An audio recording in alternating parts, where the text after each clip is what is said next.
ठीक है बच्चों, अब क्या है कि अब आप ऐसे देखो, यहाँ हम लोग क्या करेंगे, हमने एक 2x2 ऑर्डर का मैट्रिक्स लिया, हर एक एलिमेंट का कोफैक्टर निकालेंगे। तो -1 का कोफैक्टर क्या होगा, कोफैक्टर ऑफ A11 क्या है, elements belong to first row first column. तो फर्स्ट रो फर्स्ट कॉलम पे कौन सा एलिमेंट है, -1। तो -1 का माइनर क्या होगा, -1 टू द पावर 1 + 1। ये 1 क्या है, रो को रिप्रेजेंट कर रहा है, ये 1 क्या है, कॉलम को रिप्रेजेंट कर रहा है, इंटू M11। तो ये तो प्लस हो जाएगा।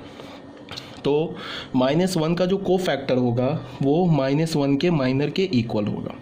ठीक है, तो हमने क्या किया, फर्स्ट कॉलम फर्स्ट रो हटा दिया, 5 बचा। तो -1 का कोफैक्टर क्या हो गया, 5। अब अगर हम 1 2 मतलब 0 का कोफैक्टर निकालेंगे, तो कोफैक्टर 0 का क्या होगा, अगेन -1 पे पावर 1 + 2। 1 क्या है, नंबर ऑफ रो, 2 क्या है, नंबर ऑफ कॉलम। तो 1 + 2 तो ऑड है। तो ज़ीरो का जो कोफैक्टर क्या होगा, वो 0 के माइनर के नेगेटिव के इक्वल होगा। तो ये क्या हो गया, -1 M12। तो हमने क्या किया, सेकेंड कॉलम फर्स्ट रो हटा दिया, तो हमें क्या मिला, 3। तो -3 हो गया। C21 कोफैक्टर निकालना, सेकेंड रो फर्स्ट कॉलम के एलिमेंट का। सेकेंड रो फर्स्ट कॉलम पे कौन सा एलिमेंट है, 3।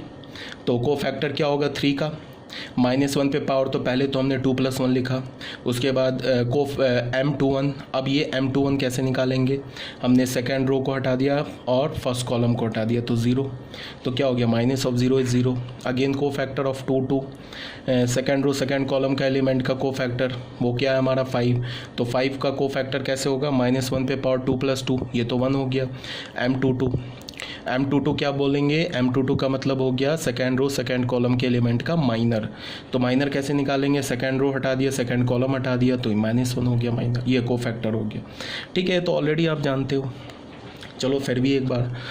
अब जैसे बच्चों, अगर हमें ये 3x3 ऑर्डर का मैट्रिक्स दे रखा है, अगर हमें 5 का कोफैक्टर निकालना है, तो 5 का कोफैक्टर क्या होगा, -1 पे पावर 1 + 1 इंटू M11 कैसे निकालेंगे, फर्स्ट रो फर्स्ट कॉलम को हटा दिया, तो ये जो 4 एलिमेंट बचे इसका डिटर्मिनेंट तो हो गया 6। ये हमारा क्या हो गया, +1 हो गया।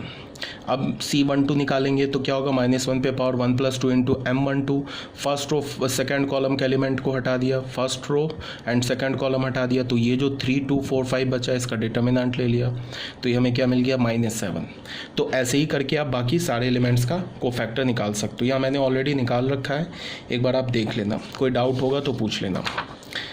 ठीक है, अब बच्चों आ जाओ हमारा थर्ड पॉइंट पे। थर्ड पॉइंट क्या हमारा, इवैल्यूएशन ऑफ डिटर्मिनेंट्स।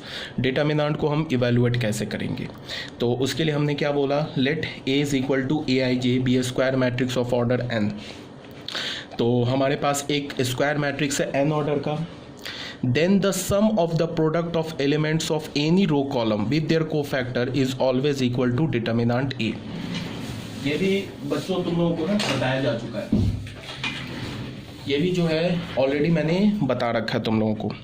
इसका क्या मतलब है, मैंने क्या बोला कि डिटर्मिनेंट हम कैसे निकालते हैं, तुम कोई भी रो उठा लो, एनी रो या एनी कॉलम, किसी भी रो के हर एक एलिमेंट को अपने कोफैक्टर से मल्टीप्लाई करके ऐड करोगे तो हमें क्या मिल जाएगा, उसका डिटर्मिनेंट वैल्यू। किसी भी कोई भी कॉलम उठा लो, मैट्रिक्स के का कोई भी तुम कॉलम उठा लो, कॉलम के हर एक एलिमेंट को उसके कोफैक्टर से मल्टीप्लाई करके ऐड करोगे तो हमें क्या मिल जाएगा बच्चों, डिटर्मिनेंट का वैल्यू। ठीक है, ये ऑलरेडी बताया जा चुका आपको इन डिटेल, फिर भी एक बार देख लो। यहाँ पे ये क्या लिखा है, ये सिग्मा क्या लिखा है, ये भी बताया जा चुका है, लेकिन देख लो सिग्मा में क्या लिखा है। जैसे तुम इसको देखो, यहाँ हमने बोला ना, summation of Aij Cij j = 1 to n। ठीक है, इसको अगर हमने बच्चों एक्सपैंड किया, इसको अगर हमने एक्सपैंड किया तो एक्सपैंड करोगे तो हमें क्या मिलेगा, j का वैल्यू 1 से लेके n तक रखोगे तो ये क्या होगा, ai1 ci1 प्लस क्या होगा ai2 ci2 प्लस क्या होगा ai3 ci3। ऐसे कहाँ तक जाएंगे हम लोग, ain cin यहाँ तक जाते हैं। ठीक है, तो इसका क्या मतलब हो गया, इसको तुम ऐसे देखो, इसका क्या मतलब हो गया, यहाँ पे सबसे पहले क्या चेंज हो रहा है, तुम इसको देखो, हर एक एलिमेंट में इसको देखो, ये क्या है हमारा ith रो का एलिमेंट है। क्यों है ith रो का एलिमेंट? बिकॉज इसमें कॉलम चेंज हो रहा है। मैंने बताया था ना कि कॉलम चेंज हो रहा है तो इसका मतलब रो में बढ़ रहे हैं, और रो चेंज हो रहा है इसका मतलब कॉलम में बढ़ रहे हैं।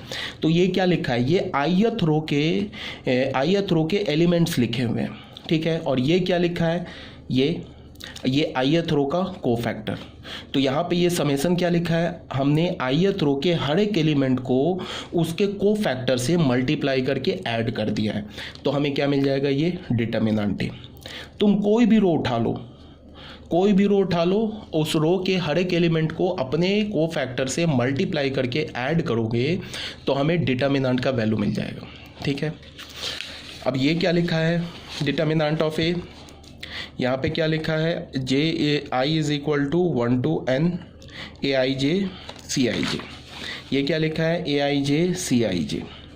यहाँ पे अगर इसको हम एक्सपेंड करते हैं, अब आई को हम वेरी कराएंगे तो क्या होगा, ए 1j सी 1j प्लस क्या हो जाएगा, a 2j c 2j plus and so on, ये क्या होगा, ए nj सी nj। अब बच्चों देखो ये क्या लिखा है, ये हमारा jth कॉलम का एलिमेंट लिखा है। क्यों? बिकॉज देखो चेंज क्या हो रहा है, रो चेंज हो रहा है ना, तो रो चेंज हो रहा है इसका मतलब जे, और फिक्स क्या है, कॉलम फिक्स है। तो ये jth कॉलम का एलिमेंट लिखा है, और ये क्या लिखा है, jth कॉलम के एलिमेंट का कोफैक्टर। तो हमने क्या किया यहाँ पे, jth कॉलम के हर एक एलिमेंट को अपने कोफैक्टर से मल्टीप्लाई करके ऐड कर दिया, तो ये डिटर्मिनेंट का वैल्यू आ जाएगा। और एक बात मैंने ऑलरेडी बता रखा है कि अगर मैं कोई भी प्रॉपर्टी रो के लिए बोलूं तो वो प्रॉपर्टी जो होगा कॉलम के लिए भी इक्वली वैलिड होगा, ठीक है। तो अगर मैंने कोई प्रॉपर्टी रो के लिए बता के छोड़ दिया तो इसका मतलब प्रॉपर्टी कॉलम के लिए भी वैलिड है, पूरे डिटर्मिनेंट और मैट्रिक्स चैप्टर में, ठीक है। तो अभी मैंने क्या बोला, ये जो हमारा थर्ड पॉइंट था, ये थर्ड पॉइंट में क्या है कि यहाँ क्या लिखा हुआ है, यहाँ लिखा हुआ है कि हमने हर एक ith रो के एलिमेंट को उसके कोफैक्टर से मल्टीप्लाई करके ऐड कर दिया तो डिटर्मिनेंट वैल्यू आ जाएगा। या jth कॉलम के एलिमेंट को अपने कोफैक्टर से मल्टीप्लाई करके ऐड कर दो तो भी डिटर्मिनेंट का वैल्यू आ जाएगा। मतलब क्या है, तुम कोई भी रो उठाओ, कोई भी कॉलम उठाओ, किसी भी रो के हर एक एलिमेंट को अपने कोफैक्टर से मल्टीप्लाई करके ऐड कर दो, डिटर्मिनेंट आ जाएगा। या किसी भी कॉलम के हर एक एलिमेंट को अपने कोफैक्टर से मल्टीप्लाई करके ऐड कर दो, डिटर्मिनेंट का वैल्यू आ जाएगा।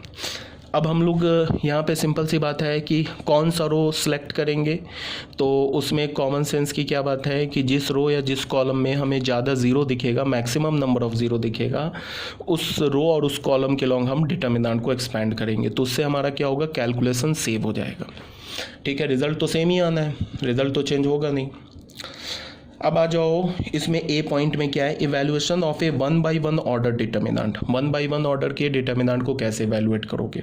तो अगर हमारे पास कोई मैट्रिक्स दे रखा है 1 by 1 ऑर्डर का, तो 1 by 1 ऑर्डर के मैट्रिक्स में एलिमेंट कितने होंगे, एक एलिमेंट होंगे, तो उसका डिटर्मिनेंट वही सेम एलिमेंट आ जाएगा। अगर मैंने तुम्हें एक मैट्रिक्स दे दिया, मान लो 2 दे दिया, तो ये क्या दे रखा है, 1 by 1 ऑर्डर का मैट्रिक्स है। तो अगर मैं बोलूँ डिटर्मिनेंट ऑफ ए क्या हो जाएगा, तो डिटर्मिनेंट ऑफ 2, तो ये 2 हो जाएगा। अगर एक बी मैट्रिक्स दे रखा है, नल मैट्रिक्स, ठीक है, 1 by 1 ऑर्डर का, तो अगर मैं बोलूँ डिटर्मिनेंट ऑफ बी क्या हो जाएगा, तो डिटर्मिनेंट ऑफ 0 0 का डिटर्मिनेंट 0 हो जाएगा। कोई प्रॉब्लम तो है नहीं इसमें, ठीक है। तो यही बात बताया गया है कि ए इज इक्वल टू A11 है, 1 रो एंड 1 कॉलम का एलिमेंट है, तो उसका डिटर्मिनेंट क्या हो जाएगा, A11। कोई डाउट नहीं होना चाहिए यहाँ पे। अब आ जाओ बच्चों, evaluation of 2 by 2 order determinant. 2 by 2 order के डिटर्मिनेंट को हम कैसे इवैल्यूएट करेंगे, तो AIJ हमारा 2 by 2 ऑर्डर का, ठीक है। तो अब इसको हम एक इवैल्यूएट इसका डिटर्मिनेंट कैसे निकालेंगे, इसके डायगोनल के एलिमेंट्स को मल्टीप्लाई कर देंगे, A11 इंटू A22 माइनस ये जो ऑफ डायगोनल एलिमेंट्स है इनको मल्टीप्लाई करके इससे सब्ट्रैक्ट कर देंगे, तो इसका वैल्यू आ जाएगा। सिंपल सा है।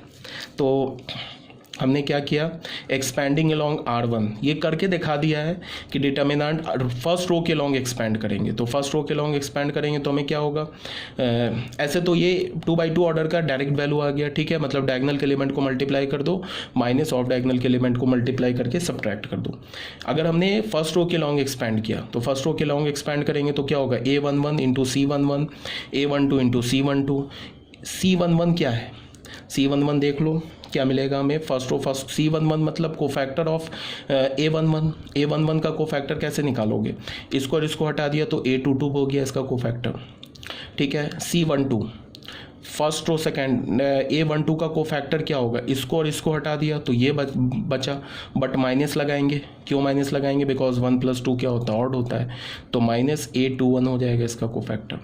तो इसको हमने देख लो मल्टीप्लाई किया तो हमें क्या मिल गया, A11 A22 - A12 A21, देख लो सेम एलिमेंट सेम एक्सप्रेशन मिल गया।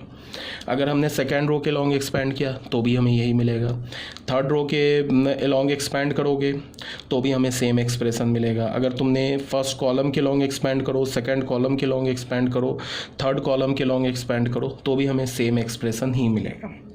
ठीक है, ये बताया जा रहा है आपको।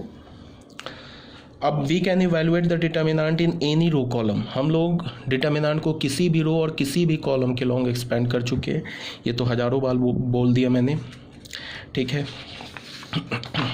अब बच्चों आ जाओ evaluation of 3/3 order determinant. 3/3 order के डिटर्मिनेंट को हम इवेल्युएट कैसे करेंगे, तो हमारे पास 3/3 ऑर्डर का डिटर्मिनेंट है। पहली बात क्या कि किसी भी रो किसी भी कॉलम के लॉन्ग एक्सपेंड कर सकते हो। ठीक है, अब मैंने क्या किया, expanding along R1, first row के लॉन्ग एक्सपेंड किया। तो फर्स्ट रो के लॉन्ग एक्सपेंड करने का क्या मतलब हुआ कि फर्स्ट रो के हर एक एलिमेंट को अपने कोफैक्टर से मल्टीप्लाई करके ऐड कर दो। तो फर्स्ट रो का एलिमेंट क्या है, A11 A12 A13, तो हमने क्या किया, A11 × C11 A12 C12 A13 C13। ठीक है, अब C11 कैसे निकालेंगे, कोफैक्टर ऑफ A11 क्या होगा, फर्स्ट कॉलम फर्स्ट रो हटा दिया तो ये जो 4 एलिमेंट बचा इसका डिटर्मिनेंट निकाल लिया, प्लस उसके बाद क्या करेंगे, माइनस लेंगे। या माइनस क्यों होगा, देखो ये भी मैंने ऑल्टरनेट बता रखा है कि हम लोग साइन कैसे लेते हैं, plus minus plus minus plus, फिर ये माइनस होगा तो ये प्लस माइनस, फिर ये प्लस होगा तो ये माइनस प्लस, ऐसे ऑल्टरनेट साइन लेते हैं। क्यों लेते हैं, कोफैक्टर निकालने के लिए, क्योंकि I + J क्या होता है, इवन के केस में प्लस हो जाएगा, ऑड के केस में क्या हो जाएगा, माइनस। तो अगर तुम इसका कोफैक्टर बच्चों निकालोगे ना तो इसका कोफैक्टर क्या होगा, इस एलिमेंट और इस एलिमेंट को, इस सेकंड कॉलम फर्स्ट रो को हटा दो तो ये जो 4 एलिमेंट बचेगा ना इसका डिटर्मिनेंट विथ निगेटिव साइन। अगर मैं बोलूँ A13 का कोफैक्टर निकालना तो क्या होगा, थर्ड कॉलम हटा दिया, फर्स्ट रो हटा दिया तो ये जो 4 एलिमेंट बचा इसका डिटर्मिनेंट विथ पॉजिटिव साइन। आ रही है बात समझ में। तो हमने क्या किया, A11 के यहाँ कोफैक्टर लिख दिया, फिर हमने ये जो लिखा है ना ये कोफैक्टर लिखा है किसका, A12 का, फिर ये A13 का कोफैक्टर लिखा, उसको क्रॉसपॉन्डिंग एलिमेंट से मल्टीप्लाई करके ऐड कर दिया तो हमें क्या मिल गया, डिटर्मिनेंट ऑफ A। अगर हमने सेकेंड रो के लॉन्ग एक्सपेंड करेंगे फिर वही कहानी, A21 ले लो C21 A22 C22, मतलब ये सेकेंड रो के हर एक एलिमेंट को उसके कोफैक्टर से मल्टीप्लाई करके ऐड कर दिया तो फिर हमें डिटर्मिनेंट ही मिलेगा। थर्ड रो के लॉन्ग भी एक्सपेंड कर सकते हो, फर्स्ट कॉलम के लॉन्ग एक्सपेंड कर सकते हो, फर्स्ट सेकंड कॉलम के लॉन्ग एक्सपेंड कर सकते हो, थर्ड कॉलम के लॉन्ग एक्सपेंड कर सकते हो, बात तो रिजल्ट तो सेम ही आएगा। अगर मान लो कि हमने सेकंड कॉलम के लॉन्ग एक्सपेंड किया तो क्या होगा, A12 × C12, मतलब इसका कोफैक्टर, तो इसका कोफैक्टर कैसे लिखेंगे, सेकंड कॉलम हटा दिया, फर्स्ट रो हटा दिया, ये जो 4 एलिमेंट बचेगा ना इसका determinant with negative sign, because 1 + 2 क्या हमारा ऑड है। उसके बाद A22 को C22 से मल्टीप्लाई करेंगे अपने कोफैक्टर से। अब इसका कोफैक्टर कैसे निकालोगे, सेकंड रो सेकंड कॉलम पे जो एलिमेंट है तो हमने सेकंड रो को हटा दिया, सेकंड कॉलम को हटा दिया तो ये जो 4 एलिमेंट बचा ना इसका डिटर्मिनेंट विथ पॉजिटिव साइन। क्यों, बिकॉज 2 + 2 क्या हमारा इवन है। फिर A32 को इसके कोफैक्टर से मल्टीप्लाई करोगे, कोफैक्टर कैसे निकालेंगे, थर्ड रो को हटा दिया, सेकंड कॉलम को हटा दिया तो ये जो 4 एलिमेंट्स बचे ना इन 4 एलिमेंट्स का determinant with negative sign. Negative sign क्यों, बिकॉज 3 + 2 क्या हमारा ऑड है। ठीक है, ये तो आई थिंक आपको आता होगा, ये तो मैं ऐसे ही बोल रहा हूँ, ये तो मैंने 11th क्लास में ऑलरेडी बता रखा है कि कोफैक्टर कैसे निकालते हैं, सॉरी डिटर्मिनेंट को एक्सपेंड कैसे करते हैं 3/3 ऑर्डर के डिटर्मिनेंट को। जैसे मैंने अभी तुम्हें 3/3 ऑर्डर का डिटर्मिनेंट बताया ना, एग्जैक्टली सेम लाइन पे तुम 4/4 ऑर्डर के डिटर्मिनेंट को एक्सपेंड कर सकते हो, 5/5 ऑर्डर के डिटर्मिनेंट को एक्सपेंड कर सकते हो। मतलब कि अगर 4/4 ऑर्डर का कोई डिटर्मिनेंट निकालना है, 4/4 ऑर्डर के मैट्रिक्स का डिटर्मिनेंट निकालना है तो तुम कोई भी एक रो सेलेक्ट कर लो या कोई भी एक कॉलम सेलेक्ट कर लो, उसके रो मान लो हमने सेकंड रो सेलेक्ट कर लिया तो सेकंड रो के हर एक एलिमेंट को उसके कोफैक्टर से मल्टीप्लाई करके ऐड कर दो, डिटर्मिनेंट वैल्यू आ जाएगा। या कोई भी कॉलम सेलेक्ट कर लो, jth कॉलम सेलेक्ट कर लिया तो jth कॉलम के हर एक एलिमेंट को अपने कोफैक्टर से मल्टीप्लाई करके ऐड कर दो तो अगेन डिटर्मिनेंट का वैल्यू आ जाएगा। सेम ही रिजल्ट आना है। ठीक है, तो यहाँ तक अभी तक तो क्लियर होगा, अभी तक कोई डाउट नहीं होगा। अगर तुम मैट्रिक्स देख रहे हो तो यहाँ तक अभी तक हमने कोई नई बात नहीं सीखी है, अभी जो हम लोग ऑलरेडी जानते हैं उसी को दोबारा रिवाइज़ कर रहे हैं। अगर अभी कोई प्रॉब्लम हो रहा है तुम्हें समझने में तो जाओ एक बार जो मैट्रिक्स के वीडियो भेजे हैं उसे जाके चेक करो।